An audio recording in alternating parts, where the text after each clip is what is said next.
Hey guys, tonight we're stepping back into a world of swirling snowflakes, flickering lanterns, and heavy footsteps on cobbled alleys. You're in Ottoman Istanbul. Yes, it snowed there. A city of minarets wrapped in cold mist, woolen cloaks brushing marble, and vendors hawking hot salep to crowds wrapped like particularly fashionable onions. You're bundled up, obviously, but it's not helping much. Ottoman winters weren't for the faint of heart. Chill winds sweep off the Bosphorus, and those decorative turbans, not known for their insulation. So before you get comfortable, take a moment to like the video and subscribe, but only if you genuinely enjoy what I do here. Feel free to drop your location and the time down in the comments. It's oddly satisfying to see where and when people are drifting off around the world. Now, dim the lights, maybe turn on a fan for that soft background hum, and let's ease into tonight's journey together. You shuffle down a narrow lane in the Fatih district. The sun's already ducked behind the domes of the Süleymaniye Mosque, and a crisp layer of snow is beginning to settle into the stone crevices. It clings to the arched doorways and flickers under the yellow glow of oil lamps. You pass by a scribe, hunched beneath a wooden awning, blowing warm air onto his fingers. He's wrapped in a thick woolen caftan, the hem crusted with half-frozen slush. The air smells like roasted chestnuts and damp wool, two scents that pretty much define an Ottoman winter. And yes, Istanbul saw snow, real, sometimes heavy snowfall. In 1621, a blizzard paralyzed the city for days. Historians still argue whether that year marked an unusual weather event or simply an early sign of the so-called Little Ice Age that nibbled at the empire for centuries. This wasn't Siberia, of course, but temperatures routinely dipped below freezing. And that posed a serious question for a society where modesty, elegance, and social distinction were stitched directly into the seams of every outfit.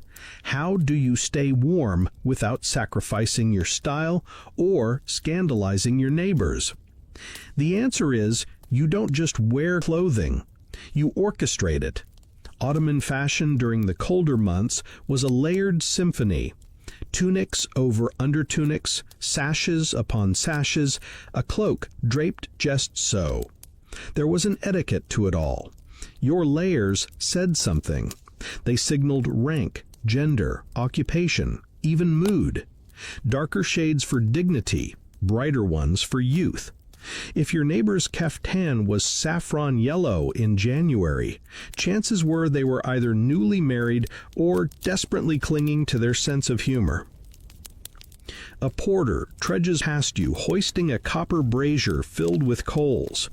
He's wrapped in 3 visibly different layers, each one a little shabbier than the last. His outer garment, something like a heavy felt robe, flaps in the wind. You spot the edge of striped cotton peeking out from beneath it, the kind worn by working-class men year-round, but doubled up in winter. Still, the brazier seems warmer than his sleeves. By contrast, the man sipping tea on the second-story balcony above, he's hardly moving. He's got a cup nestled in his mittens, wrapped in a dark woolen faras, a kind of cloak often worn over other robes. He's probably watching the snowfall just to remind himself he doesn't have to go outside today. You pass a public fountain, frozen in mid-drip, its marble basin slick with ice. Above it, a carved inscription praises the generosity of the Sultan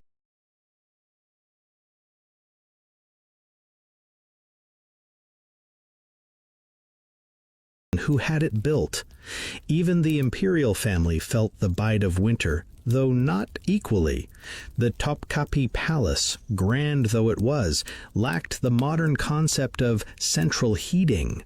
In fact, many of the tiled chambers functioned like glorified stone refrigerators. So what did they do? Pile on the clothing. Sultans in winter often resembled luxurious nesting dolls. Wool, fur, silk, more fur, topped with a turban big enough to conceal a decent-sized hand warmer. Speaking of turbans, there's a bit of a myth that they were strictly religious. Yes, there were codes around headgear, certain shapes for judges, scholars, soldiers. But in winter, you better believe people got creative. Wool wrapping layers, ear flaps cleverly disguised as status flourishes, even secret linings. One 18th century dervish reportedly wore a head wrap lined with rose-stuffed cotton for insulation and aroma. Historians still argue whether that was practical genius or just eccentricity taken to its logical, fragrant conclusion. And while we're at it, let's talk about snow removal, or rather, the general lack thereof. Ottoman cities didn't have snowplows, but they had neighborhood sweepers.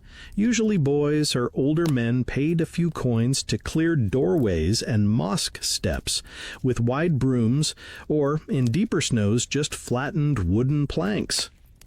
Sometimes they'd wear thick goatskin boots and scarves, nearly mummifying their faces, looking like part-time shepherds and full-time fashion experiments. As you walk, your own feet crunch on the snow-dusted cobblestones. You're beginning to appreciate the layered life of the Ottomans. There's a kind of quiet dignity to the way people move, slowly, deliberately, as if both to conserve warmth and display the full effect of their well-curated ensemble. Swish of fabric, glint of buttons, maybe the distant clink of prayer beads in a gloved hand. A muffled sound catches your ear, hooves on slush. A postal rider zips by, his woolen cloak whipping behind him like a very chilly superhero. His saddle blanket, probably quilted, and under that his own multiple layers likely include a zibbin, a sort of long vest popular with travelers and outdoorsmen. You stop near a mosque courtyard where someone's laid coals beneath a metal tripod to heat a kettle. A group of men is gathered nearby, each wrapped in thick cloaks and sipping from tiny cups. One of them offers you a spot near the warmth. You decline. This is a dream, after all, and keep moving because you haven't yet reached the real fashion hub of winter, the Grand Bazaar. But that's for later. For now, just know that Ottoman winter style wasn't accidental. It was careful, creative, and surprisingly cuddly. They understood that staying warm didn't mean surrendering beauty, or rank, or the occasional scented undershirt. And as snow continues to fall over the city's crooked rooftops and winding alleys, you realize you're not just visiting a place, you're dressing for it. You've made your way deeper into the waking dream of a snow-frosted Ottoman city. The sun is long gone, and the snowflakes have picked up speed, swirling in small flurries under the high archways. You pause under the eaves of a tea house, shaking off the chill and watching as a bearded merchant carefully buttons up his outer robe. It takes him a full 20 seconds, because there are many buttons. This isn't laziness, it's layer management. See, you're beginning to realize that no one in the Ottoman Empire walked around in just one outfit. It was layers. Always layers. Some scholars refer to it as a kind of mobile architecture. Clothing that builds on itself, structure by structure, to insulate the body and signal identity. You're not just getting dressed, you're layering your entire public presence, one sleeve at a time. Let's break it down. The first layer was usually an entari, a long, loose-fitting inner robe or tunic, made of cotton or light silk. For winter, thicker cotton or brushed linen. That was your base. The Ottoman elite preferred their entaries to be soft and ideally fragrant. Lavender sachets, sprigs of clove, even stitched-in perfume beads. Yes, that was a thing. Historians still debate whether this was more about cleanliness or just competitive scent posturing at public gatherings. Over that came another robe, often the zbin, a close-fitting jacket or short coat. Think of it like the stylish insulation layer, the Ottoman version of your trusty fleece zip-up.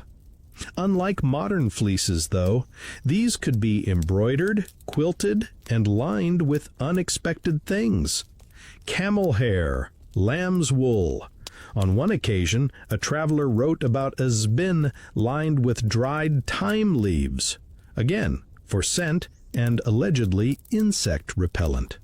Functional and tasty if you ever fell in soup. Above that, the kaftan. Now this was where things got dramatic.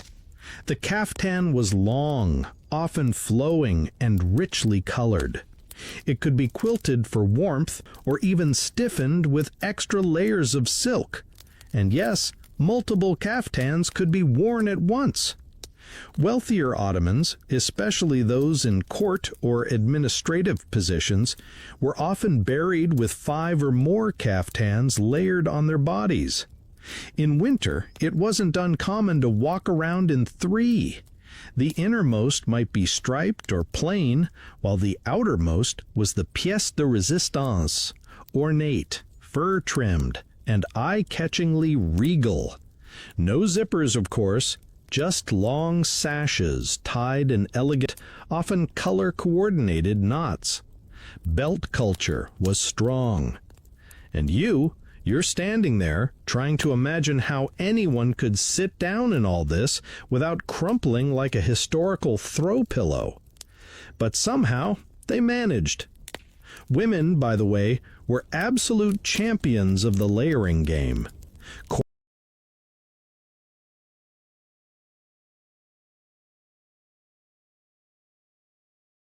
Court women might begin with the gemlek, a long undershirt made of fine linen or silk. Then follow with a pair of shalvar, wide, pleated trousers. Over that, a bashlik, a headdress, and sometimes a scarf, a vest, a robe, and finally a loose overcoat called the farache when venturing outside. You could hear a well-dressed woman coming, not by footsteps, but by the gentle swish of fabric, and possibly the jingle of hidden jewelry beneath all that warmth. There's even evidence, though scholars still argue over how widespread it was, that in certain regions of Anatolia, layered clothing doubled as padding for sleeping. If you had a long day in the snow and no money for a heated room, you didn't undress. You just curled up in your kaftans and hoped the mice respected your personal space. Now, here's the part you didn't expect. Those layers weren't only for warmth. They were social passports. Certain fabrics and colors were reserved for particular groups. Bright crimson, for example, might indicate official rank. Yellow shoes, only for non-Muslims in many parts of the empire, until the law relaxed. Fur-lined collars of ermine or sable, reserved for viziers and the upper ranks, though people definitely tried to sneak those into their outfits anyway. You pass a small textile shop. The windows are fogged with condensation, but you can just make out bolts of thick wool, camel hair blends, and an elderly tailor gently brushing a piece of velvet with the concentration of someone stroking a live cat. Ottoman tailors were among the most respected artisans in their neighborhoods, part practical outfitter, part social advisor. Need a lining that won't itch through 12 hours of prayer? He knows. Want a sash that says, "Married but still mysterious"? He's got you. The empire's wardrobe wasn't uniform across regions, of course. Istanbul fashion differed from that in Damascus, Baghdad, or Sarajevo, but the principle of layering, universal. In fact, travelers in the Balkans during the 17th century often remarked that Ottoman officials they met in Sofia or Belgrade looked like they were auditioning for a winter play, so theatrical were their outfits. Fur-lined cuffs, colored socks peeking above high boots, mittens that were probably also handbags, and everything coordinated with your turban naturally. That said, there were also rebellions against layering. Minimalists existed, even back then. Some religious mystics, especially certain Sufi orders, wore intentionally simple garments, even in the cold. A thin woolen robe, maybe a patched-up cloak, and nothing else. The message? Detachment from the material world, a rejection of comfort as vanity. But even they were sometimes caught layering a sneaky second robe under the first, because detachment from materialism doesn't mean frostbite is noble. And then, of course, you had the dervishes who spun. Their winter solution? Heavier skirts. No joke. The famous whirling dervish outfit could be subtly modified for cold weather with thicker fabrics and warm underlayers. Nothing like spiritual ecstasy and full thermal coverage. You duck into a small courtyard, catching your breath. Snowflakes settle into the folds of your borrowed outer robe. It's heavier than you expected, stitched with rough wool and lined with something smoother, maybe silk, maybe just very fine cotton. You don't know, but you appreciate the warmth. Above you, a lantern creaks in the wind, and across the way you see a child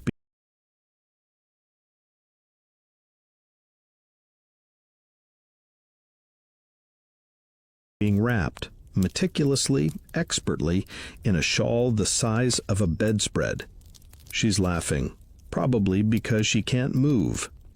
You finally realize warmth wasn't just about staying alive in winter. It was also a way to show care.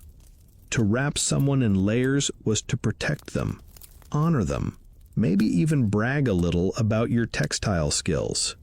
It was intimate and public, practical and ornamental. An empire draped in stories, stitched into sleeves. And the deeper you go, the warmer it gets. You're back out in the street now, wool brushing wool, snow gathering in the pleats of your outer robe. Somewhere behind you, a muezzin calls out the evening azan, his voice echoing through the frosted alleys like a lullaby for the city's freezing bones. You're still warm, though, mostly because your inner layers are doing the heavy lifting. And if you reach your hand inside the folds of your kaftan, smooth silk, cool to the touch at first, then slowly warming to your body heat. That's the secret, isn't it? Linings. Not the part of the clothing you show to the world, but the part that hugs your skin. The silent hero of Ottoman winter wear. So let's get intimate, textile-wise. Imagine peeling back the layers of an Ottoman garment and discovering not rough wool or scratchy felt, but silk, sleek, dyed, sometimes even embroidered on the inside. Why bother with luxury where no one can see it? Easy, because you can feel it. And feeling good was half the point. Ottoman fashion, even at its most modest, had a tactile logic. The outerwear could be heavy, patterned, soaked in indigo or cochineal red, but the inside, that was your personal luxury lounge. And silk wasn't just for the elite. Well, okay, the good stuff was.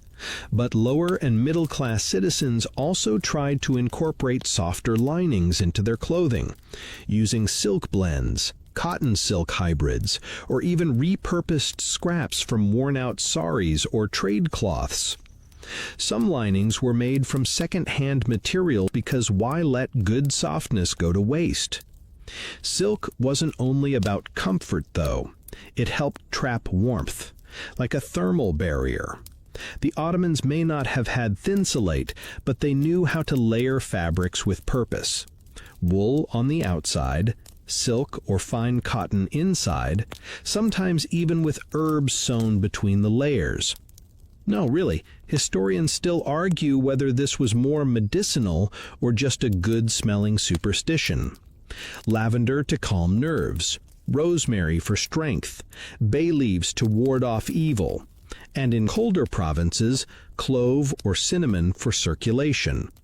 Basically, you were a walking spice rack with surprisingly good circulation. But linings also meant status.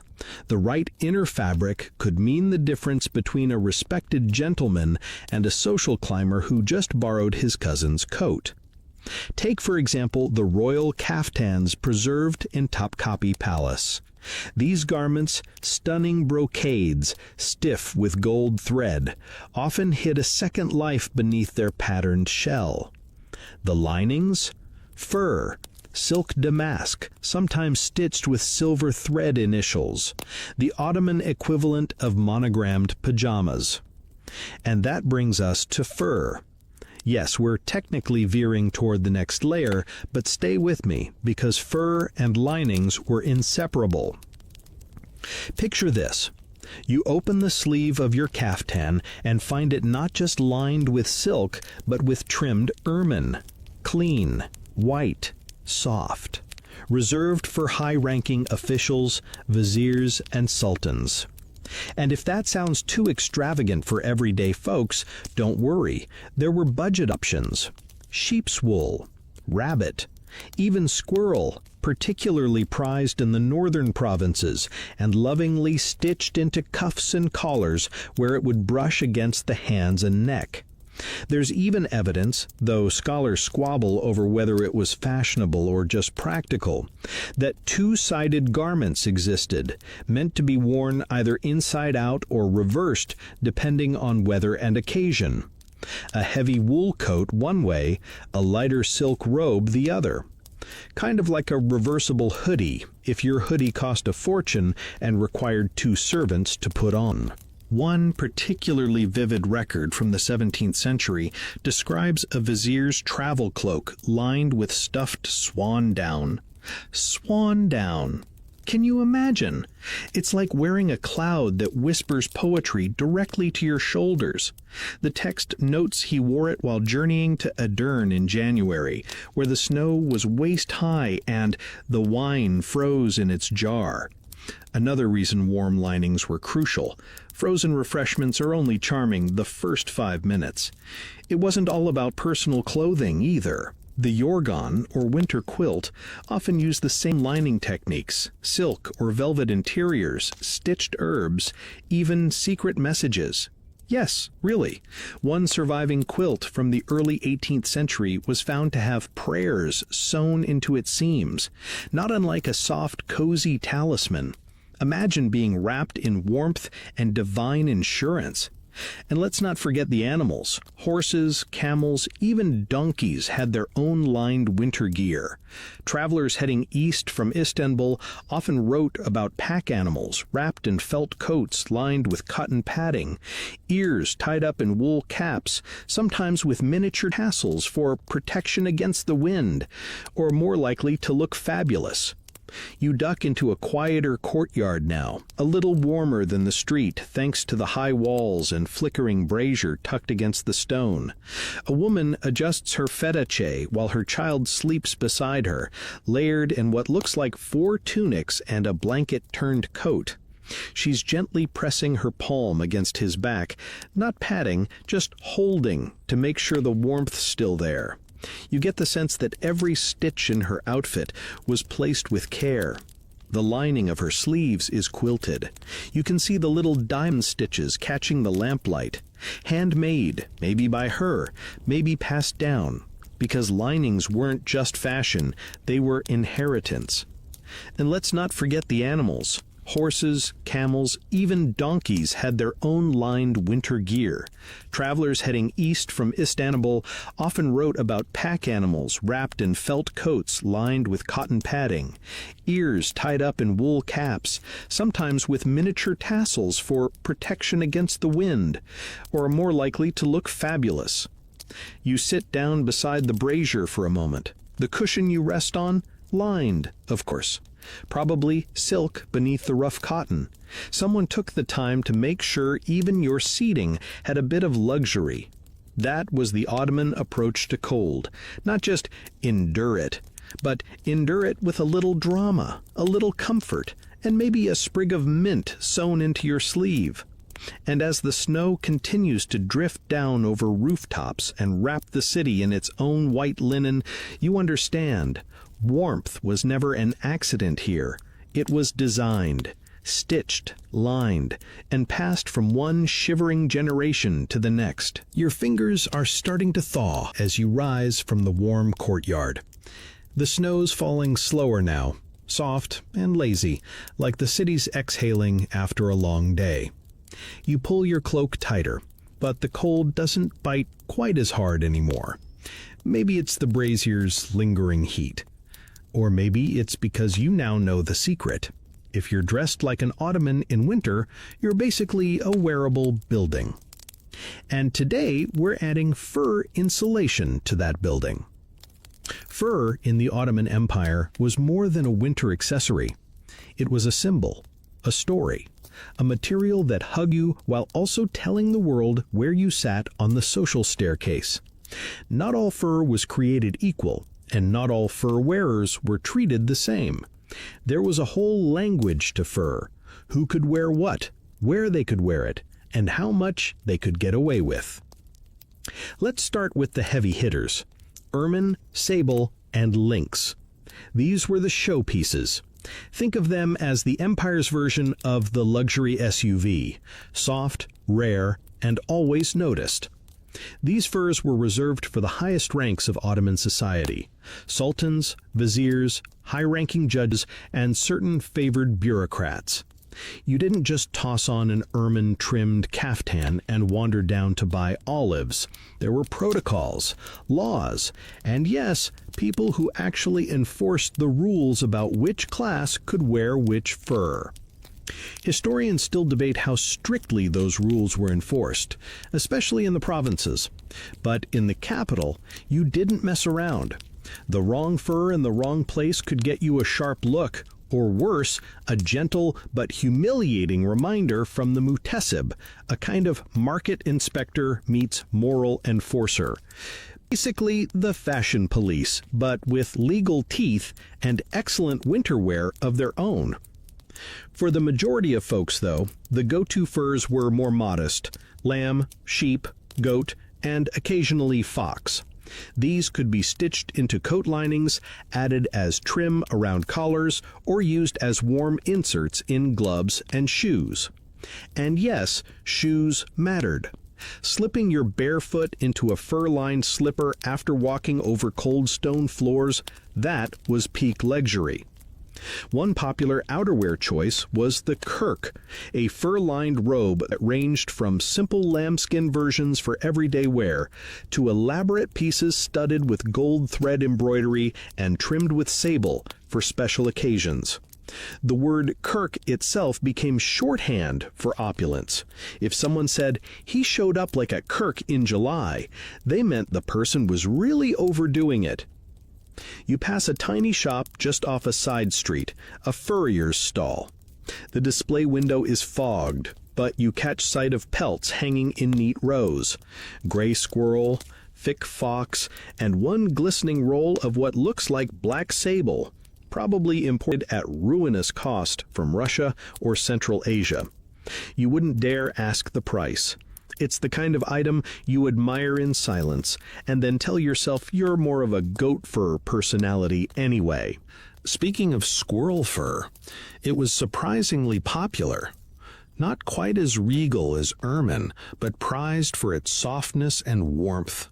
The best squirrel pelts came from colder forested regions, possibly the Balkans or the Caucasus, where the animals had grown thick plush coats to survive brutal winters. That fur often found its way into the cuffs and collars of coats worn by Ottoman scholars and clerks. You might not be rich, but you were still a gentleman, and gentlemen didn't let their necks freeze while composing poetry about fog. You move on, crossing a small bridge over a canal that's half frozen and glimmering in the lamplight. A fisherman wrapped in something that looks suspiciously like wolf fur nods at you. His coat isn't beautiful, but it looks sturdy enough to block a snowstorm. Sometimes fashion took a back seat to brute function, especially in rural areas. There are records of Anatolian shepherds wearing fur coats patched together from whatever pelts they could get: fox, hare, even badger. Think of it as Ottoman cottagecore, with a hint of, I trapped this myself. But in Istanbul proper, things leaned elegant. Fur wasn't just warmth, it was theater. At court, the arrival of a dignitary meant unveiling the coat, not the diplomatic letter, not the travel papers. The kürk was the statement.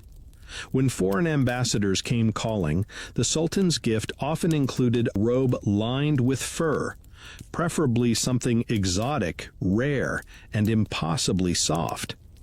These weren't just presents, they were wearable diplomacy. Ottoman chroniclers sometimes listed which fur gifts were given to which envoys, as if it mattered more than the actual treaties. And sometimes, let's be honest, it did. There's a little quiet side note in a 17th century letter from a Venetian ambassador who grumbled that his kürk had been lined with sheep's wool instead of sable. What insult, he wrote, to suffer winter in the hide of a commoner. You kind of want to hug him and hand him a goatskin blanket. Meanwhile, for the average Ottoman citizen, fur was less about grand statements and more about daily survival. Fur collars for school children, fur-lined hats for elderly scholars, fur mittens for soup vendors, and yes, fur booties for babies, which is possibly the most adorable historical fact of the evening. There's a little boy now, waddling ahead of his mother, his feet disappearing into thick, shaggy coverings tied with bright red string. He looks like a snow-dusted dumpling, utterly delighted with the crunch of his steps. You get the feeling his boots have been worn by 3 cousins before him, and probably will be worn by 2 more. Fur lasted. It held warmth, history, and just a hint of the original animal spirit. But not everyone loved fur. Some Sufi mystics preferred to avoid it altogether, choosing wool as a humbler alternative. Others claimed the touch of fur distracted from prayer. And then there's the occasional religious debate. Historians still discuss whether certain animal furs were considered haram in practice or just discouraged by regional custom. Like so many Ottoman practices, it came down to context: urban versus rural, Sunni versus Alevi, merchant versus mystic. You take a turn into a quieter neighborhood where a fire burns low inside a domed fountain house. The snow has softened to a whisper. Someone's draped a fur-lined coat over a bench, steam rising faintly where it dries. There's no one else around, but the coat still radiates presence, like it remembers the body that wore it. And maybe that's the quiet truth of Ottoman winter fashion. The clothing wasn't just for the season, it was memory, stitched and lined. The fur collar passed from father to son. The quilted sleeve a mother mended every year. The squirrel pelt that once kept a scribe's ink hand warm during a night of verse. You pull your own coat a little closer and keep walking. You're warmer now, not just in your body, but in your bones. You're walking again, More slowly now, because the wind has settled and the snow has turned fine and powdery, like sifted flour blanketing the cobblestones in a layer of muffled silence. Every sound is soft tonight. The crunch of your footsteps, the flutter of a pigeon taking shelter in the eaves, the brush of fabric on fabric as a merchant walks by, swaddled in too many layers to count. And you notice something curious. Not all these coats are long. Some of them are cropped, shorter, fitted, almost vest-like. That, my friend, is your introduction to one of winter's most underrated Ottoman garments, the yelek. The yelek doesn't get the fanfare of the kaftan or the mystique of the kirk, but it's been quietly doing its job for centuries. Functional, adaptable, and sometimes flamboyant if the occasion allowed, the yelek was a sleeveless jacket or vest worn by both men and women, and especially beloved in transitional seasons, or layered beneath heavier winter robes for extra core warmth. You may not notice one at first glance, especially if the wearer has piled on additional kaftans, scarves, and cloaks. But it's there, quietly sandwiched between layers, like thermal armor. Today, you spot one poking out from a street vendor's robes, a deep maroon yelek quilted and edged in bronze thread. He's roasting chestnuts over a tiny coal brazier, his hands bare despite the weather. The yelek hugs his middle, leaving his arms free to scoop, toss, and gesture while he haggles with customers. That's one of its strengths, mobility. You stay warm through the torso, but you're not tripping over sleeves or constantly readjusting layers. For women, the yelek often took on a more tailored form, embroidered with fine patterns, cinched slightly at the waist, and sometimes made of satin or velvet for special occasions. Inside the harem, winter fashion was still deeply layered, but the yelek added definition, structure among the softness. If the kaftan was your robe and the fariseh your overcoat, the yelek was your bodice meets vest hybrid, equal parts warmth and ornament. Historians still argue whether the yelek originated in Central Asia or was a later Ottoman innovation influenced by Balkan tailors. Either way, it stuck around. Versions of it show up in miniature paintings, costume guides, and even European travel journals, where awkwardly spelled versions like yelek or jelek pop up beside descriptions of robes without sleeves, lined in fur and worn above the girdle. Sometimes they were modest and muted, dyed in natural tones, lined with wool, edged with hand-sewn braid.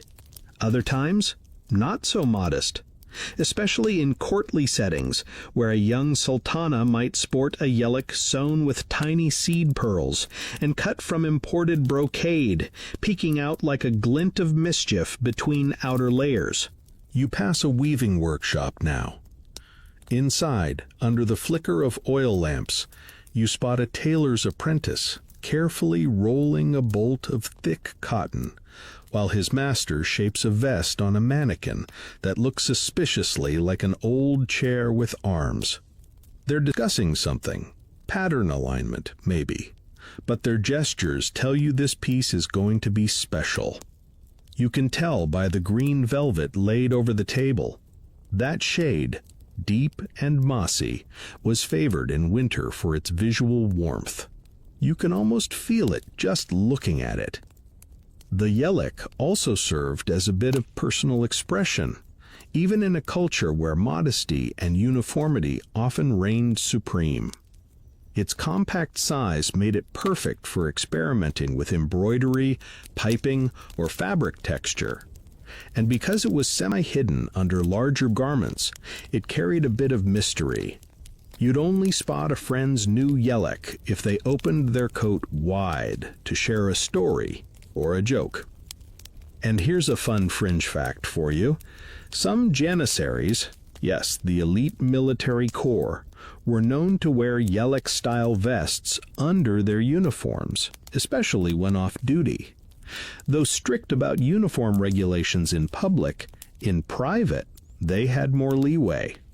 Some wore quilted yellocks with inner pockets for keeping valuables close, or warming small flasks of boza, a fermented wheat drink that paired well with cold evenings and long guard shifts. Whether this was regulation or tolerated bending of the rules is, you guessed it, still debated. You're starting to appreciate the sheer amount of customization in Ottoman winter dress. Each piece, no matter how minor, had options. A yellock could be long or short, curved at the waist or boxy and flat, quilted or smooth, lined with cotton or silk, closed with toggles or buttons or a wraparound sash. There was no standard issue. It was winter wear a la carte. You pause outside a tea house where two elderly men sit playing backgammon beside a brazier. One of them wears a high-collared coat with the edge of a navy yellock peeking through the neck opening. He's chewing sunflower seeds with practiced rhythm, occasionally brushing crumbs from his chest with the back of his hand, revealing a flash of gold-stitched initials inside the vest's lapel. Maybe it was a gift. Maybe he stitched it himself back when his fingers were steadier. You'll never know, but that's the charm of the yellock. It's half seen, half imagined. By now you're trying to guess what sort of yellock you'd wear. Maybe something quilted but soft, deep brown with copper threads, lined with cotton and stitched at the seams with someone's initials, not yours, maybe your grandmother's. Or maybe you'd be the type to tuck a pouch of warm herbs in the inner pocket, just in case the walk home stretched longer than expected. You're moving again now, back into the night, warmed by layers within layers. The yellock may not be the star of the autumn-winter wardrobe, but it's the secret heart of it, pressing against you like a whisper, close to your ribs, close to your breath. Because sometimes the smallest layer is the one that holds in the most heat and the most stories. The snow has tapered into a light dusting now, more decorative than defensive, and the sounds of the city are fewer, just the soft shuffle of slippers on stone, the occasional creak of a sign swaying in the wind. You're near the edge of the market quarter, and your attention is drawn downward. Not to a shop window this time, but to your feet, or rather, everyone else's. Because if you really want to understand how the Ottomans stayed warm in winter, you've got to look low. Socks, slippers, and the very peculiar footwear choices of a world that took its floor-level fashion surprisingly seriously. Your own borrowed shoes are warm enough, but they're nothing compared to what's happening around you. A man steps past you in felt-soled slippers with curled toes and hand-stitched edging. You glimpse 2 layers of socks, the inner one wool, the outer one striped and ankle-high, knitted with a kind of flair that says, yes, I may be poor, but I have cozy ankles. Ottoman socks, chawed-up lard, weren't just foot warmers. They were miniature canvases.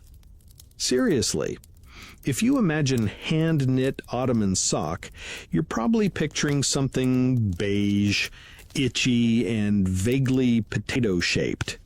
And you'd be wrong. They came in vivid colors, embroidered patterns, and materials tailored for season and status. Everyday folks wore coarse wool or goat hair, while finer classes wore blends of silk and wool, sometimes with a layer of cotton inside for softness. Yes, even their socks had linings. One sock from the 18th century survives in a museum today. vivid red, with geometric banding and tiny floral motifs around the cuff.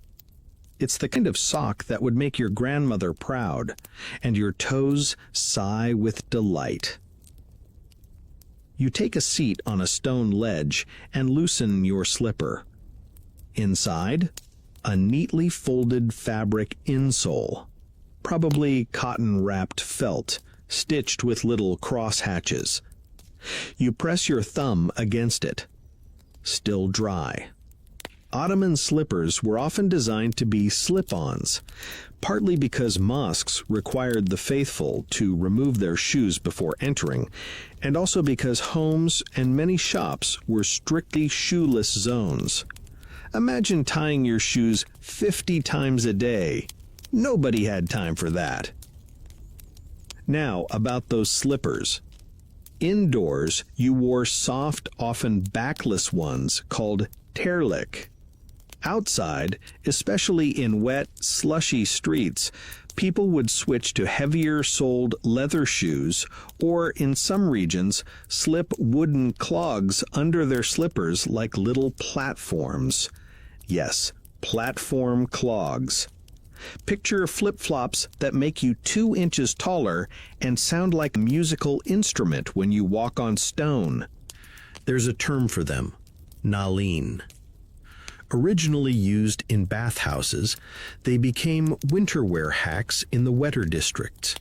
Some were plain, others were painted, inlaid with mother of pearl, even fitted with brass tacks for grip.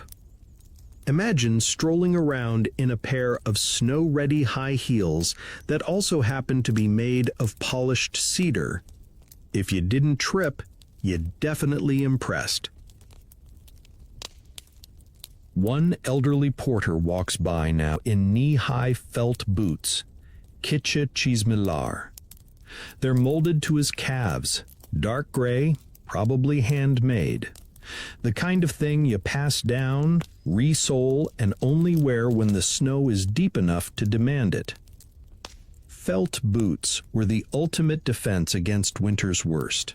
Made from compressed wool, waterproofed with natural oils, and often layered with a second sock inside. They were favored in the mountains, on trade routes, and by anyone hauling firewood up slippery hills. Of course, fashion always sneaks in. Even a felt boot might have red stitching at the ankle, or a stripe of dyed wool up the back. Just enough flourish to show the maker took pride in their work. Function met form at the ankle. And this wasn't just about adults. Children, too, had their own winter footwear rituals. In wealthier homes, children were fitted with soft slippers lined in fur or cotton batting. Some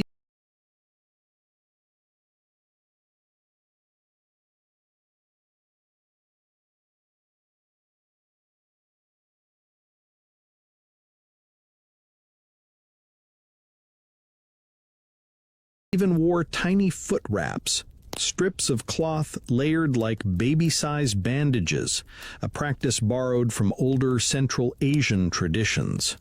In poorer neighborhoods, kids often went barefoot indoors, but had shared outdoor clogs near the door, passed from sibling to sibling, like winter hand-me-downs, with opinions. You pass a little side street now, where a shoemaker's lamp still glows. He's inside, squinting over a worn boot, patching it with care. A pile of soles sits to his left, some thick and stitched, others thinner, meant to go inside a slipper or be glued between 2 layers like a sandwich. His cat's asleep in a pile of felt scraps, probably warmer than everyone else in the building. Did everyone have warm shoes? Sadly, no. For some, especially the urban poor, it was a matter of improvisation. Wrapping fabric around feet, tying bits of leather with string, or layering straw into worn-out soles. There are heartbreaking references in court documents. One mentions a boy stealing a pair of slippers because his feet bled on the marble. But there's also a sweetness to how communities responded. Neighbors passed on old shoes, tailors added extra layers to the insides of boots for charity, and mosques often had donation bins filled with gently worn winter footwear. A city in layers, a city that shared warmth when it could. You stop near the public bathhouse entrance, hammam. There, a young man is dusting off a pair of bath clogs with practiced ease. He'll change soon into naleen, waterproof, elevated, and a little theatrical. Bath footwear had its own winter protocol. Even when going to steam, you didn't want wet socks freezing by the time you emerged. And here's a little quirky fringe fact for the night. Some Ottomans, particularly in the Black Sea regions, used to sew dried orange peel into the soles of their slippers. Not for warmth, but for scent. It released a citrusy aroma with every step, which supposedly kept away rats, foot rot, and boring conversations. Historians still argue whether this was rooted in folk medicine or just a deeply weird flex. You rise again, your own steps muffled now, and you feel grateful. The Ottomans may not have had Gore-Tex or memory foam, but they knew how to pamper their feet. Softness inside, durability outside, and always just a hint of personality stitched in. You walk a little lighter now, because if you're going to journey through a snow-covered empire in the middle of the night, you'd better do it with warm toes, quiet footsteps, and maybe a secret pair of striped socks that no one else gets to see. The streets are nearly silent now, just the rhythmic crunch of your steps echoing between ancient stone walls. The city feels hushed, wrapped in wool and shadow, as if even the buildings have pulled on a few extra layers for the night. You pass under a low stone arch and step into a wide courtyard, grand but eerily still. This is a place where warmth once echoed off tiled walls, where voices bounced along corridors hung with velvet and rugs. You've arrived at the edge of a palace quarter, not quite the Topkapi itself, but a smaller pavilion, maybe a guest wing or auxiliary residence. Either way, it gives you something you've been wondering about all evening. How did the Ottoman elite stay warm inside? Spoiler alert, it wasn't central heating. You step under the carved wooden eaves, brushing snow from your shoulders, and peek through a latticed window. Inside, mosaic-tiled walls, a flickering lantern, a divan, that quintessential Ottoman seat-bed-sofa hybrid, piled with embroidered cushions, many of which look like they haven't been moved since before breakfast. It looks cozy, but deceiving. Ottoman palaces, no matter how luxurious, were notoriously cold in winter. See, these buildings were designed with airflow in mind, great for summer, less great for January. High ceilings, wide corridors, massive stone walls. They kept the heat out in July, and unfortunately did the same in December. Which meant the real heroes of palace life in winter were not just robes or tea, but interior accessories. That's right, you're about to enter the world of cozy architecture.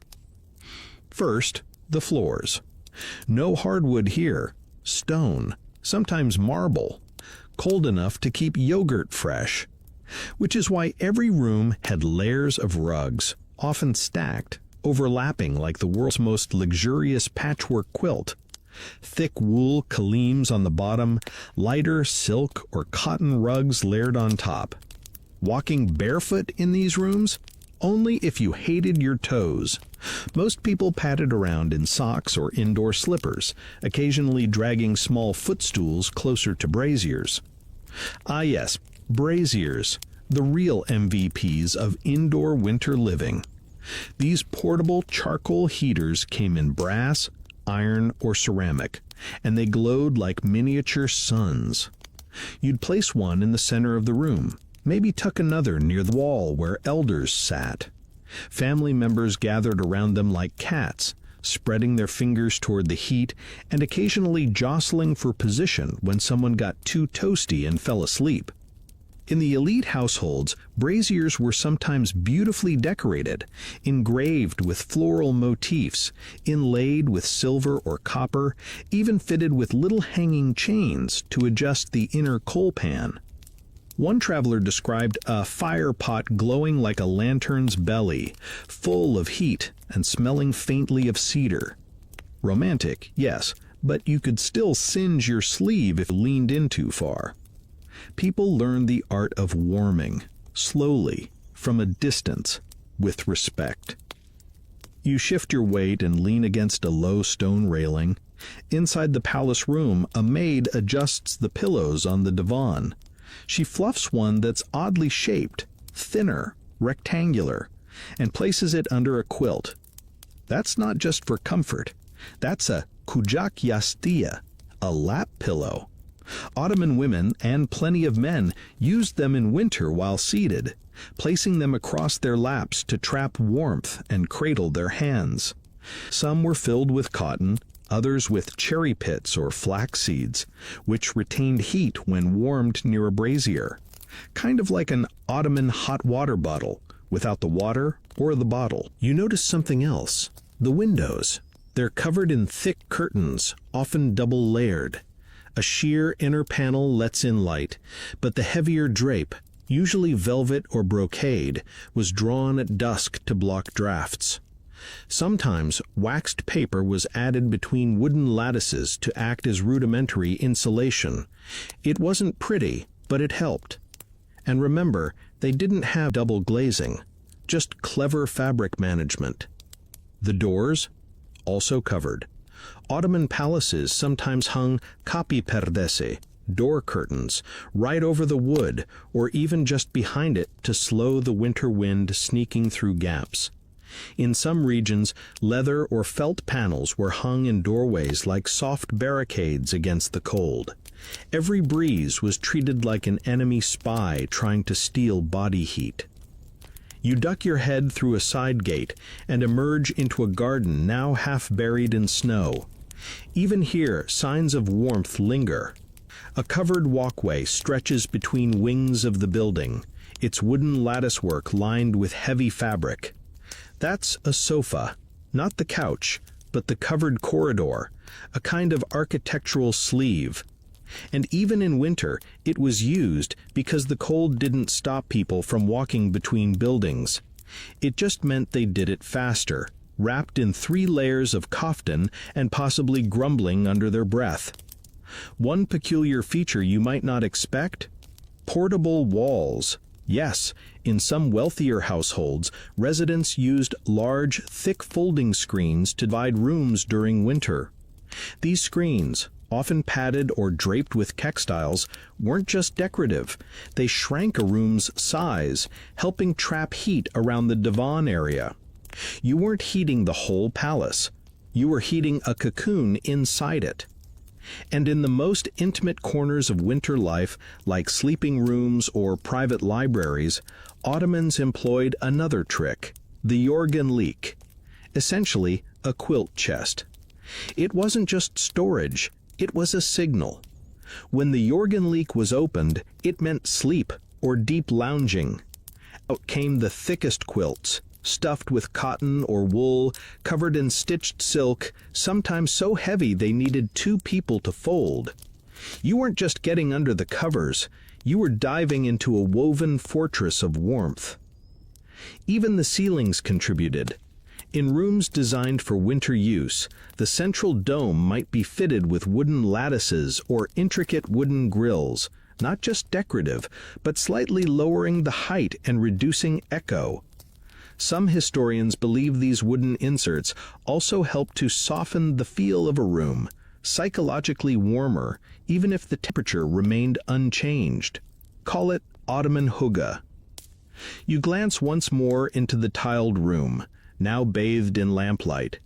Someone's brought in a tea tray. A gentle plume of steam rises from the cups, curling toward the carved ceiling. And there's that unmistakable sound, the slow rustle of a quilt being unfurled, somewhere just out of view. Maybe tonight's guest gets the good Jorgen, the one with the paisley stitching and soft mulberry lining. You smile, because here's the truth. Warmth in an Ottoman palace wasn't blasted from vents or pumped through radiators. It was layered, just like their clothes.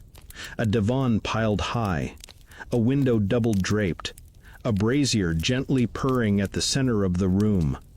Coziness wasn't a side effect. It was a deliberate act. One stitch, one coal, one heavy cushion at a time. Slippers whispering across stone, smoothed by centuries of footsteps.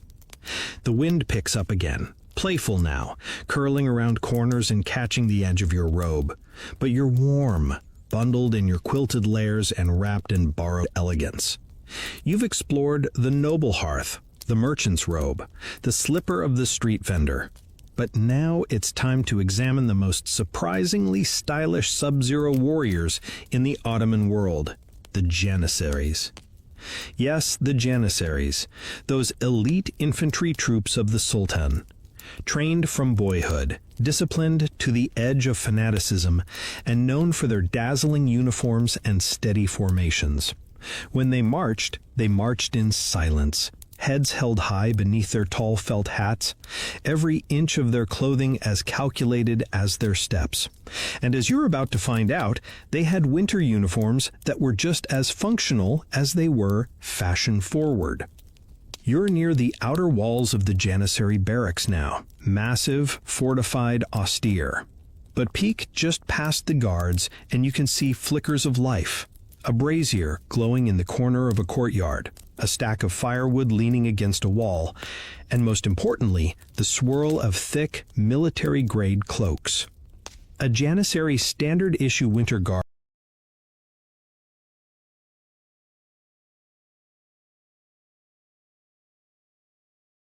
began with the zibin, the inner tunic, which you already know well, close-fitting, sometimes quilted, usually made of wool in winter. Over that, they layered the dalama, a wraparound robe with wide sleeves and sometimes a striking color.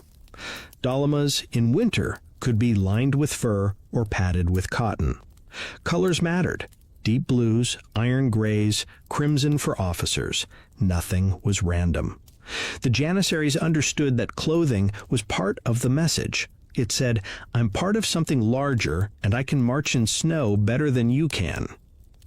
The outer layer? Enter the kapaniche, a military overcoat resembling a thick cloak with an asymmetric cut. It often wrapped across the chest and fastened with toggles or bone buttons, the kind you could undo with gloved hands. Practicality met drama here, because these coats looked incredible. Picture long sweeping lines, heavy hoods, and collars trimmed in fur. Officers often had theirs custom fitted, with felted wool so dense it could stand upright on its own when laid out to dry. And what about those famous Bork hats? You might picture the towering white felt hats of ceremonial Janissaries, tall, wrapped, and topped with a plume or metal badge. Those were mostly for parades and processions. In winter, more practical versions emerged. Thick wool caps lined with fur, often shaped like half helmets with flaps that could be lowered over the ears or tied beneath the chin. Think of them as the Ottoman military's answer to the trapper hat. Stylish, warm, and still make you look intimidating. There's a soldier sitting near the barracks wall now, his face ruddy from the cold, steam rising from a tin bowl in his lap. He's wrapped in a felt cloak lined with what looks like fox fur, the edges scorched slightly from too much time near open flame. He doesn't seem bothered. He's eating slowly, watching the snow fall, and you realize something. Even warriors needed to stay warm with dignity. One surviving piece of Janissary winterwear is preserved in a museum today, a cloak with wool on the outside and velvet on the inside, deep purple, trimmed in copper thread. It was likely ceremonial, but evidence suggests that regular soldiers had simpler versions of the same idea. Practical outerwear didn't have to be ugly. The Janissaries proved that you could layer like a soldier and still look like a character out of a painted miniature. And let's talk boots. Unlike city dwellers, who toggled between slippers and platform clogs, Janissaries wore sturdy leather boots, laced or buckled, with thick soles and sometimes felt linings. Some had hobnails for grip on icy streets. Others had reinforced toes for marching over uneven terrain. Inside the barracks, they often switched to softer footwear, like mest, a kind of slip-on leather shoe with a felt sock interior. No laces, just warmth. Foot wraps were common too, strips of cloth wrapped around the feet before the sock for extra insulation and to prevent blisters. Janissary archives even include fabric allotments for these wraps, suggesting that, yes, even elite troops had to inventory their socks. Here's something quirky. Janissaries often carried belted pouches, not just for weapons or coins, but for personal items, like cloves, dried fruit, or fire-starting materials. In winter, some soldiers kept spices or warming herbs tucked into these pouches, including cinnamon sticks or dried orange peel. Why? For chewing during long watches, warming the breath, or just making guard duty less boring.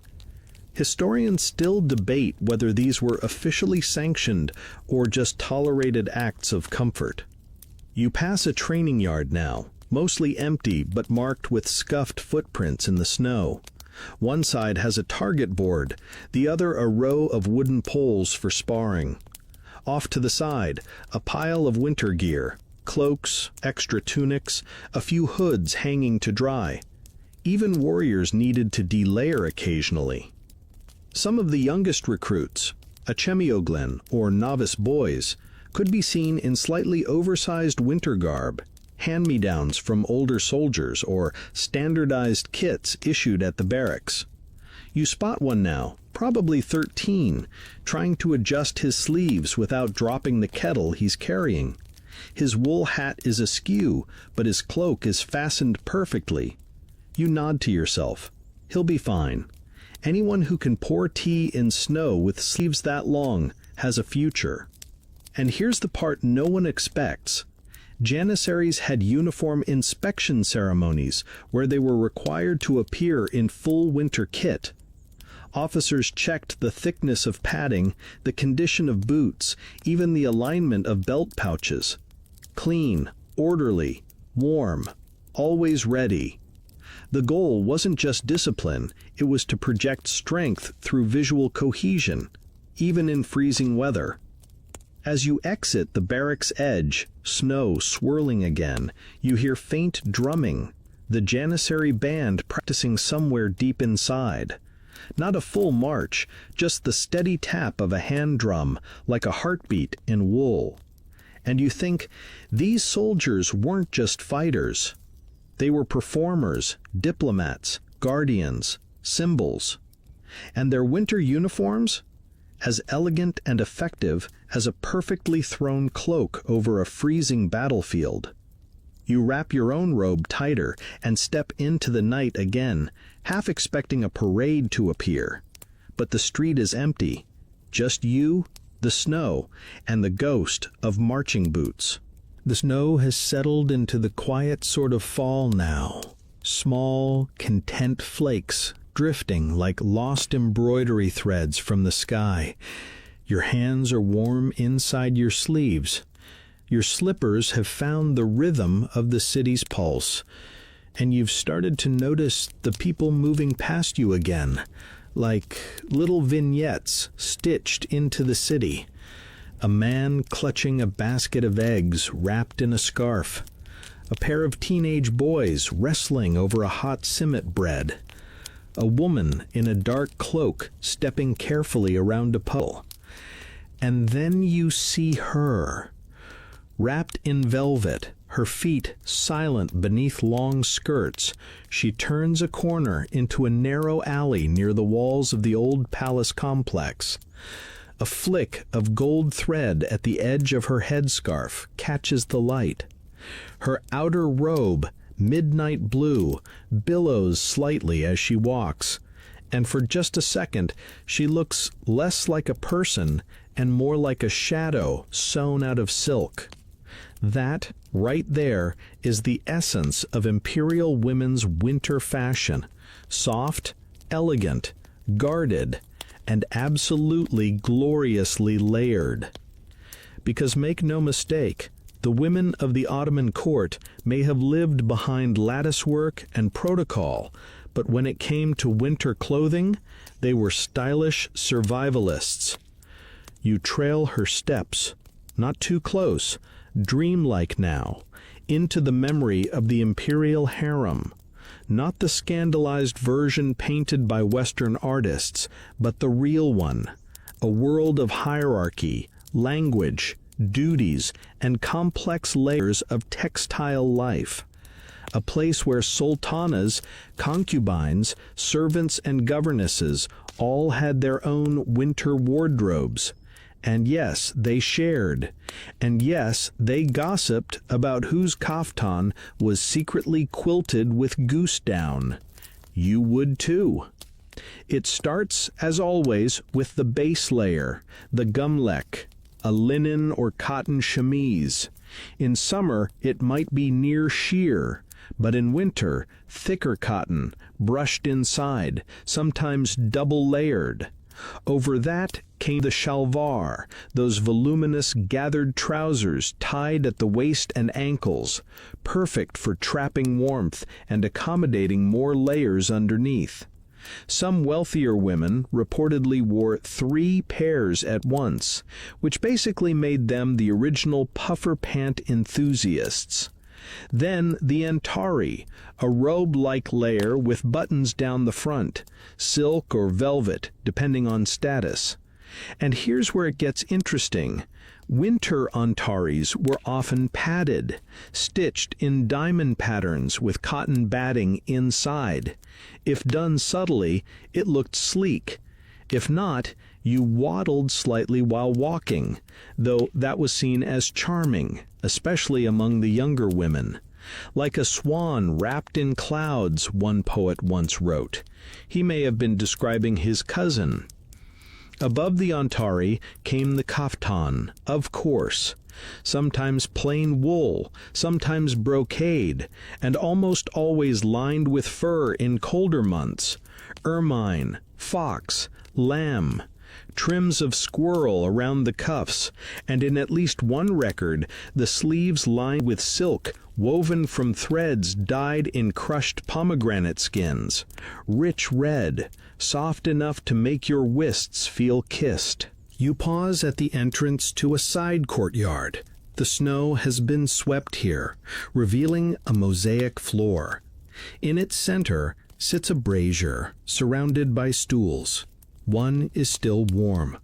A discarded cup of salep rests on the ledge, sweet milk clinging to its rim. The scene almost glows. This is where women might gather, safely away from the coldest parts of the palace, to embroider, talk, and yes, brag about their winter wardrobes. Don't forget the fetasse, the outer cloak. In the city, it was required wear in public, especially for women of high rank. Winter fetasses were made of thick wool or camel hair, often dyed in rich earth tones, dark greens, burgundy, rust brown. They were lined with fur or quilted cotton and fastened with braided cords. Some had hidden pockets sewn into the lining, a place to store handkerchiefs, prayer beads, or little squares of saffron-scented cloth to sniff during particularly long processions. Historians still argue whether these pockets were common or luxury. Some claim every noblewoman had them. Others suggest they were rare and treasured like fine jewelry. Now, of course, let's talk headwear. Unlike their male counterparts, women didn't wear tall turbans in the imperial household, but they absolutely had a layered system.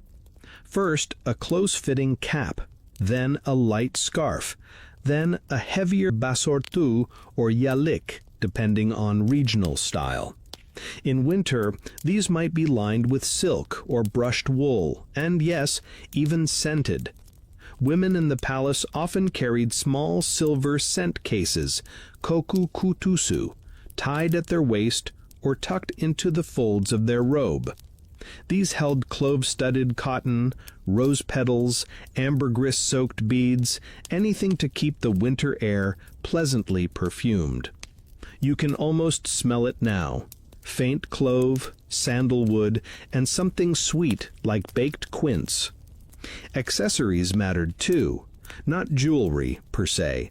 That was mostly reserved for formal events. But hand coverings, soft wool gloves for the very wealthy, or eldieven, simple knit mitts with fine embroidery. And don't forget the indoor wraps, large shawls made of woven silk and wool, draped over shoulders during quiet hours, or wrapped around legs when sitting near the brazier. These wraps were a kind of transitional piece between clothing and blanket, between duty and rest. And yes, children were bundled as well. The small sons of concubines wore miniature versions of the courtly kaftan, fur trim and all, while daughters sported tiny shalwar and quilted yelik vests. There's something delightful about imagining a toddler trying to toddle in 3 layers of linen and 2 layers of attitude. As you move through the courtyard, you notice the soft glow of an open door. Inside, the walls shimmer with chini tiles, blues and whites catching the lantern light. There's laughter in the room beyond, faint and melodic, like a lullaby wrapped in velvet. You know that just out of sight, someone is brushing her fingertips across the stitched hem of a quilted robe, debating whether she'll wear it again tomorrow or switch to the one with the satin lining. The Ottoman winter wasn't just endured, it was embraced. And for the women of the imperial household, cold was not the enemy. It was an excuse to swaddle yourself in artistry, wrap your body in elegance, and exist, softly, quietly, in a palace built not just of stone, but of warmth in layers. You step back into the snowy corridor, one more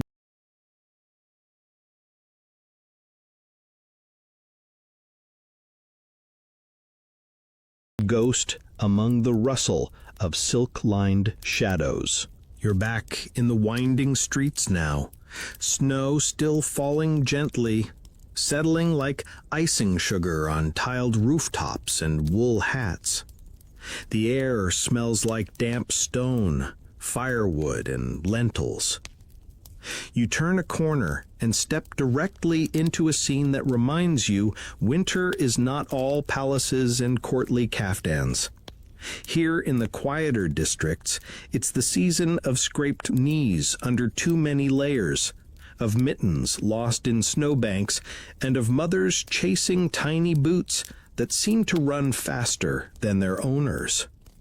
Welcome to the chilly, charming world of Ottoman children in winter. It's easy to forget, in all this talk of caftans and palace etiquette, that kids were just kids.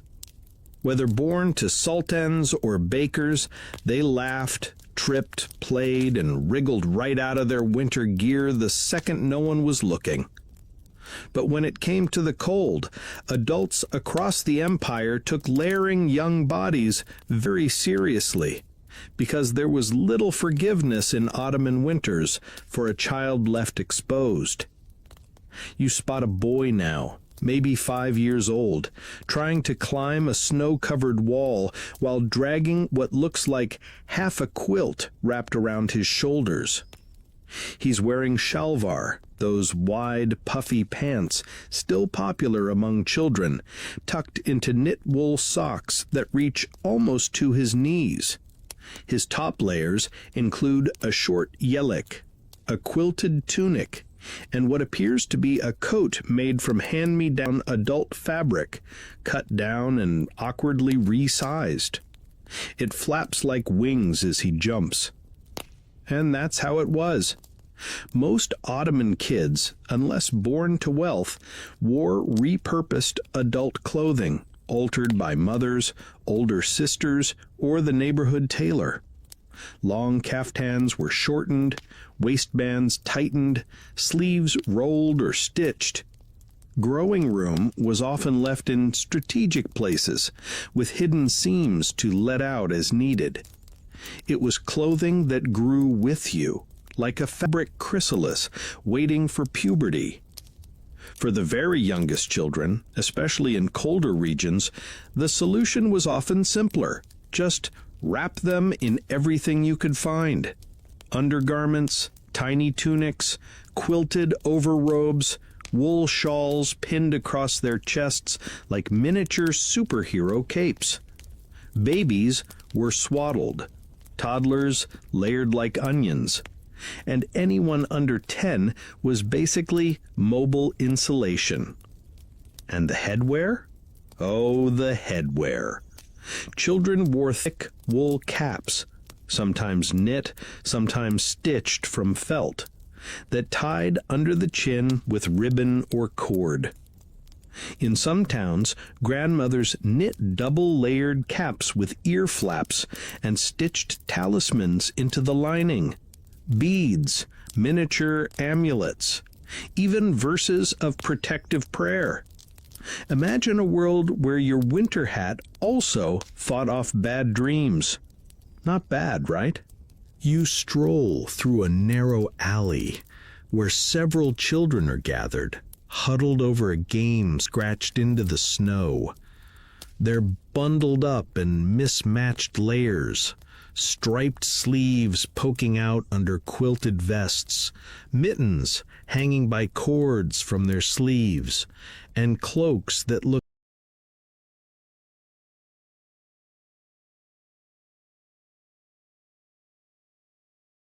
suspiciously like old rugs with neck holes.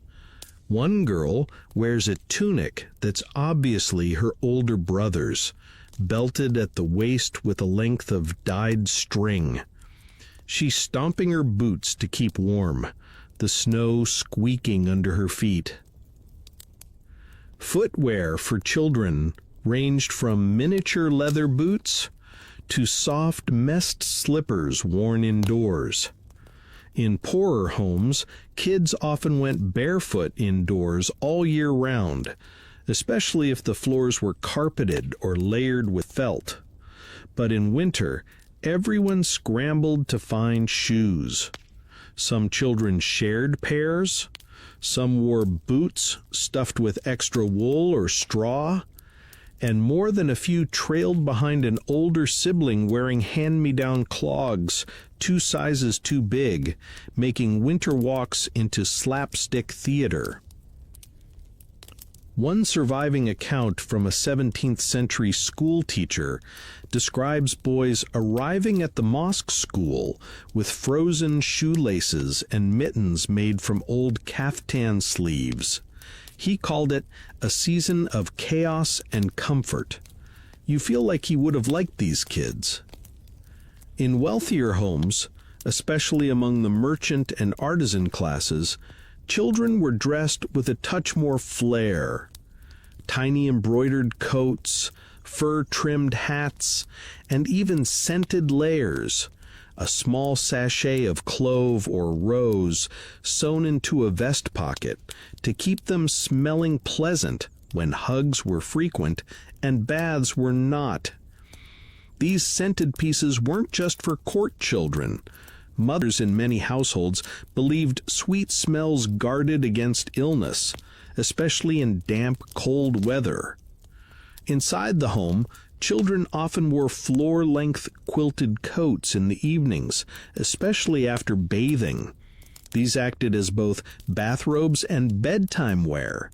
Ottoman households didn't heat their entire house, just key rooms, so a child moving from the bath to their bedding needed to be wrapped tight, like a parcel.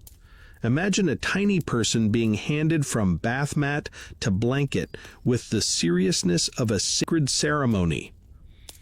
And speaking of bedding, many families layered woolen throws over the children's quilts during winter. Some were stitched by hand, others passed down. A few surviving examples are decorated with stars, tulips, or even animals, embroidered storytelling on cloth, meant to keep the dreams warm too. You pass a woman now sitting on her doorstep, knitting by lantern light. She's working on a tiny sock, the wool wrapped around her fingers like memory. Behind her, 2 children are curled up on a mat, wrapped in a shared cloak, giggling about something you'll never know. Their cheeks are pink from the cold, their socks don't match, but their layers are carefully placed by someone who loves them. That's the common thread. Here's a sweet little fringe fact.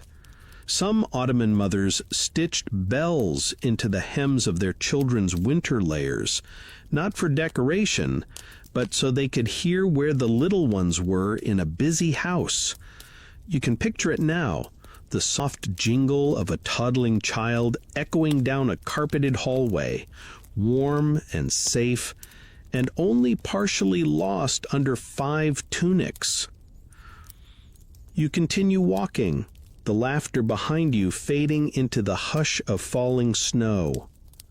The clothing of children, like their lives, was made to be resilient and soft, meant to outlast the cold and the climbing and the constant growth. It was warmth not just for the body, but a promise. You are held. You are layered. You are loved. Your steps lead you back toward the heart of the city now, where narrow alleys begin to widen, and the smell of roasted meat, firewood, and honeyed pastries lingers in the air. You're heading toward the market districts, where the real choreography of winter unfolds.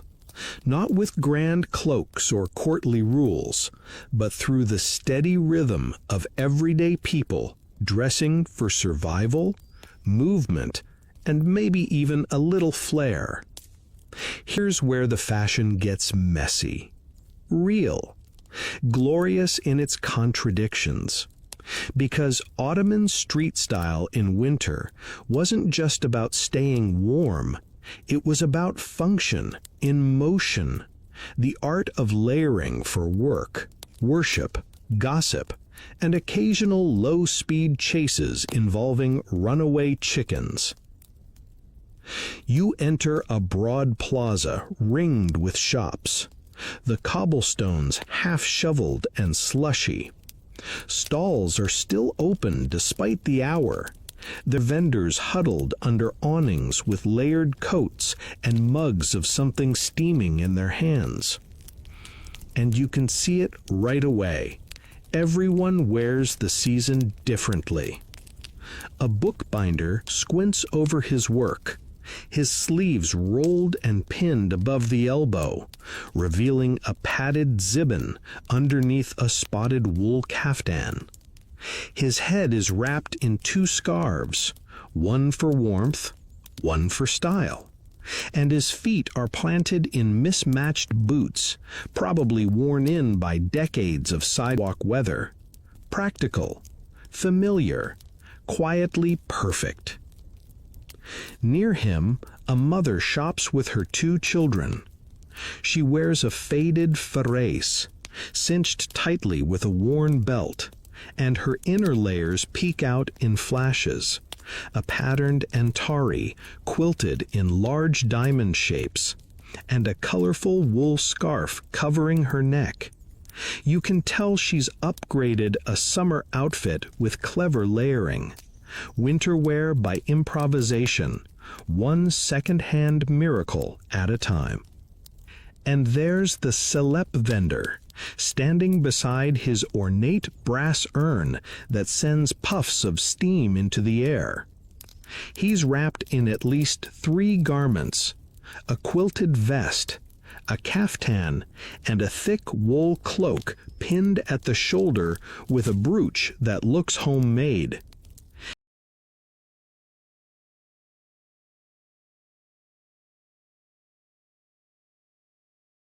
His mittens hang from a string around his neck, because losing one mitten is a tragedy, but losing both is a scandal. He hands a cup to a customer, adjusting the strap on the urn's harness. It presses into his chest, worn over his cloak like winter armor.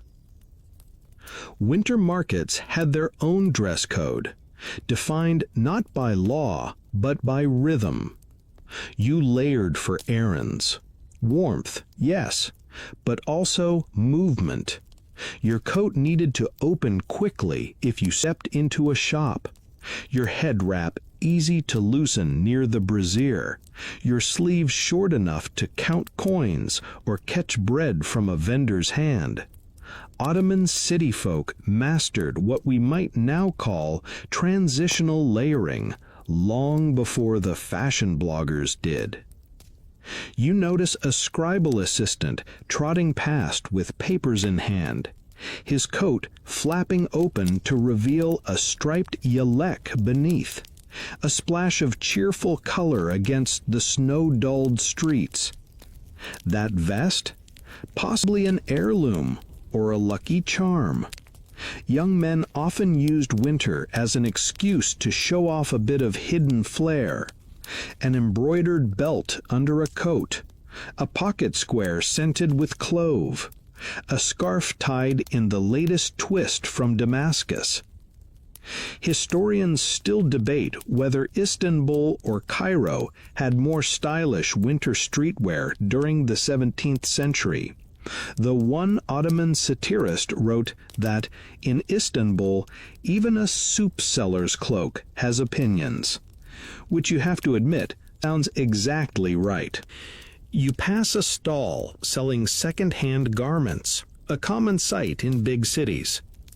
Coats hung from makeshift racks, wool shawls bundled in baskets, mittens tucked into worn caftans. Tailors or savvy shoppers would visit these stalls to repurpose or upcycle. A torn sleeve? Use it as a child's sock. A caftan too faded for public wear? Turn it into a cushion cover. A yelek missing buttons? Replace them with tiny carved pits from apricots. Yes, that actually happened. Further along the market, you spot a group of guildsmen, bakers, butchers, and cobblers, gathered under a wide eave to sip tea and warm their fingers. Their clothing varies in cut and quality, but they share the same fundamental technique, dense layering, with outer coats made from thick abacloth, a coarse wool known for its wind-stopping abilities. The cloth wasn't fancy, but it was durable. One butcher boasts that his coat is 20 years old and has seen more snow than a mountain goat. Judging by the state of the hem, he's probably right. There's even a cat nestled in one of their laps, tucked into the fold of a cloak like an extra scarf with opinions. Ottoman street cats, always wise, knew exactly which coats held the best heat. And now the street narrows again as you walk toward a mosque courtyard.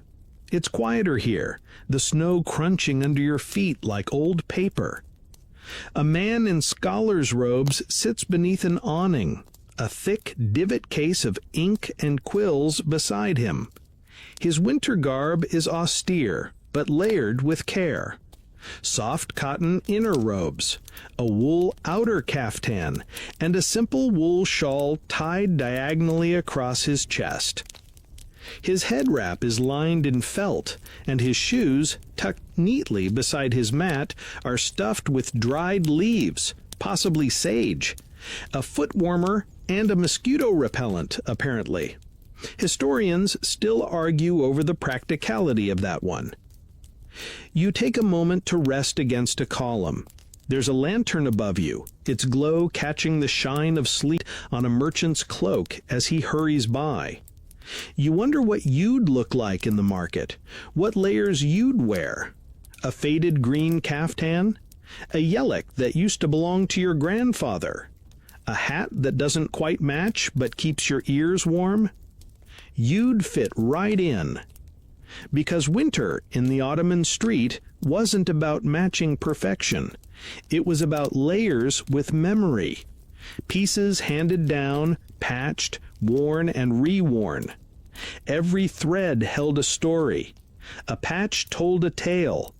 And everyone, from fishermen to scribes to girls skipping rope in the slush, walked through the cold like wrapped scrolls of lived experience, stitched tight against the wind. The snow falls a little faster now, but you're ready for it. The sky above you is a soft slate now, darkening just enough to blur the minarets into silhouettes, like charcoal sketches behind a gauze curtain of snow. You feel the flakes landing on your shoulders again, gentle, wet, and determined. And that's your cue to ask the question everyone in Ottoman winter had to ask eventually. What happens when it rains, too? Snow is poetic. Snow is soft. Snow is for steamy cups of salep and patterned socks. But rain? Rain is mess. Rain is reality. And in the Ottoman Empire, particularly in the coastal cities like Istanbul, Izmir, or Trabzon, the rainy season didn't politely wait for winter to be over. So, naturally, the Ottomans came prepared with a wardrobe of capes, cloaks, and creative hacks for those wet, gray days that turned cobbled streets into slow-moving puddles. You pause under the wooden eaves of a shop, now closed for the night, and across the street a figure moves like a shadow with a sail, his yalek flapping in the wind. That's the first thing to learn. Yalek, literally for the oil, or wetness, referred to a multi-purpose cloth used to cover heads, shoulders, or goods in bad weather. Bigger versions became hoods. Smaller ones wrapped tools or baskets. Some were waxed with animal fat or linseed oil, making them water-resistant, primitive Ottoman's versions of oilskin. A bit smelly, yes, but dry? Oh, wonderfully dry. Now let's talk cloaks. Your eyes land on a porter wrapped in a heavy, dark abba, that coarse, wind-resistant wool again, this time in cloak form. His version is long, ankle-skimming, and fastened with a single horn button at the neck. He has another cloth tied around his shoulders, almost like a second mini-cape. That one's for the rain. The outer layer gets wet, the inner one stays dry. It's a layering trick that merchants, travelers, and working men relied on for generations. Because umbrellas? Rare, and not very good in the wind. A smart Ottoman knew to build their own portable tent of fabric. Further down the alley, you see a young man pulling something across his shoulders. It's not wool, it's felt, specifically a kepenek, the shepherd's coat of choice. Made of thick, stiff, felted wool, these sleeveless cloaks looked like overcoats made for giants, stiff enough to stand up upright, thick enough to shrug off wind and rain like a waxed tarp. Shepherds in Anatolia wore them year-round, but in winter they became near mystical items of resistance. More than one Western traveler commented on how a kepenek-wearing man could sleep upright in the snow and wake dry. Historians still debate whether the kepenek was a regional garment or if versions existed across the entire empire under different names. Some claim they were exclusive to the countryside. Others note palace guards were issued similar cloaks for rainy nights. Either way, you know this. If it drizzled long enough, someone's going to pull out the felt. And for the well-to-do, rainwear was no less dramatic. Wealthier Ottomans might wear silk-lined cloaks made of waxed cotton or fine wool, with large hoods that could be pulled forward or draped over a turban without messing up the careful layering. In rare cases, these cloaks were embroidered, not ostentatiously, just a little flourish at the hem or collar, in thread designed to resist moisture. Because what's the point of surviving a thunderstorm if you don't do it with a little flair? One dervish in the 18th century was described as wearing a rain cloak made of woven horsehair, trimmed with rough wool fringe, which crackled when dry and stiffened in the cold. Scholars still argue whether this was symbolic, practical, or simply a result of making your own clothes from whatever you had lying around. Either way, it worked. And then there were hoods, not sewn into garments like modern coats, but separate pieces entirely. These standalone rain hoods, often called kavuk urtu when worn with a turban, were sometimes stiffened with starch or beeswax and shaped like little tents over the head. You might tie one around your shoulders with a drawstring. Others were worn loosely, more like scarves, tucked under the chin and layered beneath a heavier cloak. The layering hierarchy was specific: thin cloth, wool layer, then oilcloth if you had it. You layered rain gear like a defensive formation, thin to thick, absorbent to resistant. Children, of course, got creative. In poorer neighborhoods, rainy day outerwear might be old rice sacks repurposed into ponchos, or rugs cut and sewn with armholes. One observer in a port town noted that the smallest boys wore cloaks twice their size and clumped about in sandals made from rope and oilskin. You imagine the scene now, tiny figures waddling like damp penguins, giggling through puddles. You spot a little boy now doing exactly that, chasing a hoop down the street, his feet splashing through icy runoff. His shoulders are wrapped in a thick blanket cloak, held in place by a sash that used to be red and is now a sort of noble slush-stained brown. He doesn't care. He's laughing. Of course, not everyone ventured outside on rainy days. For those who could stay in, rainy weather meant one thing: tea, slippers, and gossip. Indoor layers came out: shawls, padded wraps, quilted foot covers. Homes weren't immune to leaks, so waterproof items were used creatively. Waxed canvas mats near the doorway. Cloaks hung above windows like impromptu drapes. One writer described his aunt's winter kitchen as part workshop, part cloakroom, and part sailboat. And here's a delightful little fringe fact. Some Istanbul shopkeepers created overhead awnings from stitched-together cloaks, temporarily rigging them between shops so passerbys could stay dry while walking between stalls. Not unlike a medieval shopping mall with a shared umbrella system. You'd tug a corner of the fabric sheet, shake off the water, and keep moving, wrapped in your own woolen world.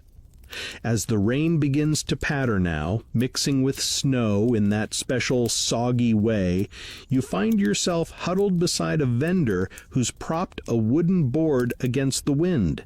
You both duck under it. He hands you a cup of warm spiced water, cinnamon and apple peel, maybe clove, and smiles without speaking. You clink the cup gently, nod, and feel the warmth spread from your fingers outward. Rain in the Ottoman world wasn't just something to endure. It was something to dress for, prepare for, and find comfort in. The capes, cloaks, hoods, and creative shelter hacks weren't afterthoughts. They were another layer of the empire's brilliant textile brain. Because whether you were a scribe in Galata or a shepherd in the Taurus Mountains, one truth always held. There's no such thing as bad weather, just bad layering.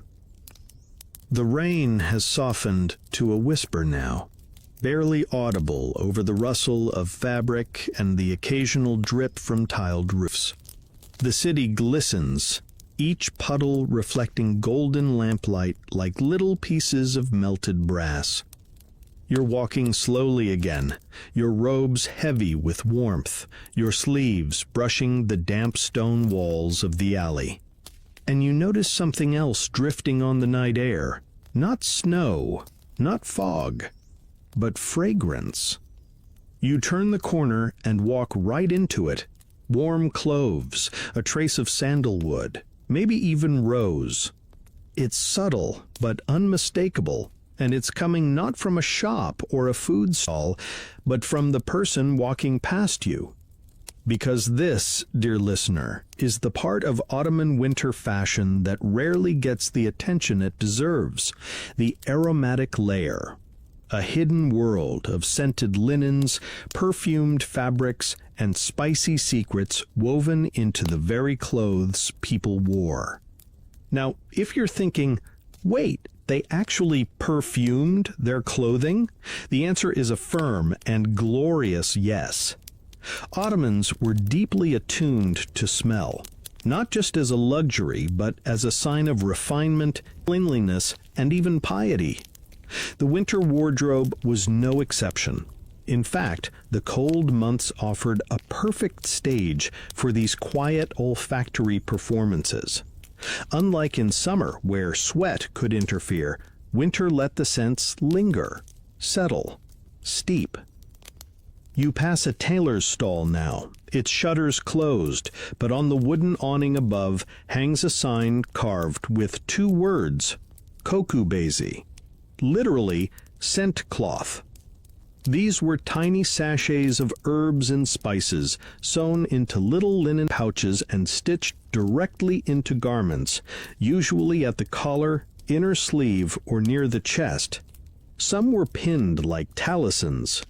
Others were tucked between fabric layers, invisible but fragrant. What did they contain? Depends on the wearer. Popular choices included clove, cinnamon bark, lavender, and dried rose petals. Wealthier citizens had more exotic options: ambergris, musk, even oob-soaked wool fibers. The combination wasn't just personal preference, it was part of your textile identity. You didn't just look like someone from the imperial court, or a merchant's son, or a scholar, you smelled like it too.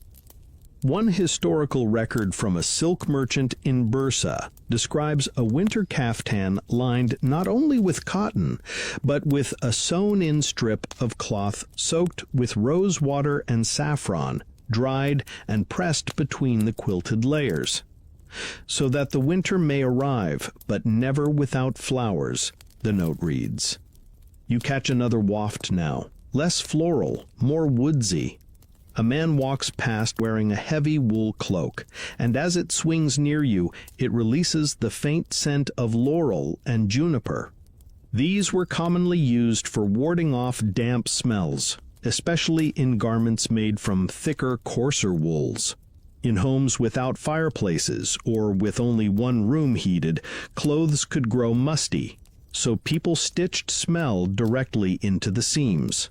Functional, subtle, almost magical. And sometimes these scenting practices weren't even personal, they were social. In bathhouses, for instance, linen towels, known as pestimel, were sometimes sprinkled with rose water or scented oils before being wrapped around a freshly bathed body. In wealthier hammams, it was common for attendants to carry bundles of